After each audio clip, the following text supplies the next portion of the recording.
Marhabo uz iymon va islom gavhari. Aleyhissalatu vesselam aytadilarki, kim bir kunda 100 marta La ilahe illallah vahdahu la sharika lahu lahul mulku va lahul hamdu va huwa ala kulli şeyin qadirni aytsa, Allah Taala uni 100 ta xatosini kechiradi, 100 ta hasanat yozadi, 100 ta baloni rad qiladi va hokazo va hokazo.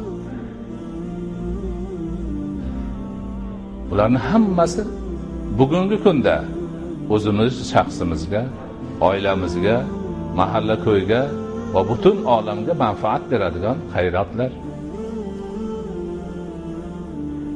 Alloh taolo aytadiki, kim meni zikrim bilan mashg'ul bo'lsa, so'rayotganlarni so'ragandan afzalini unga beraman dedi. Ikkita odam turibdi yoki bitta odam Allohning zikrini qilib o'tiribdi, mashg'ul. Qolganlar hammasini qo'lini ko'tarib, Alloh uni ber, Alloh buni ber deyishyapti. So'rovini so'rayapti. Ana haligi zikr qilib turgan, Xudoning zikri bilan mashg'ul so'ramayapti. Subhanalloh deb o'tiribdi, la ilaha illalloh deb Allohga nima zikr qilyapti. Haligi so'rayotganlarning hammasini qo'shganda, yana afzalini bunga beraman dedi Alloh.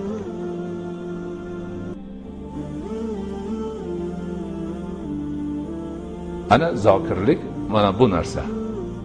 Allohning muhabbatidan boshqa narsa uchun qalbida joy qo'ymaydigan narsa. Bandani bu dunyoyu oxiratini go'zal qiladigan, saodatli qiladigan narsa. Eng muhimi, zokir inson odobli inson bo'ladi. Axloqli inson bo'ladi. Hech kimga zarar yetkazmaydi, hech kimga ozor bermaydi. Chunki u Allohning muhabbati bilan mashg'ul. Demazagarchiliklarga, ahmoqgarchiliklarga uni vaqti yo'q. Tili aylanmaydi, qalbi ko'tarmaydi uni.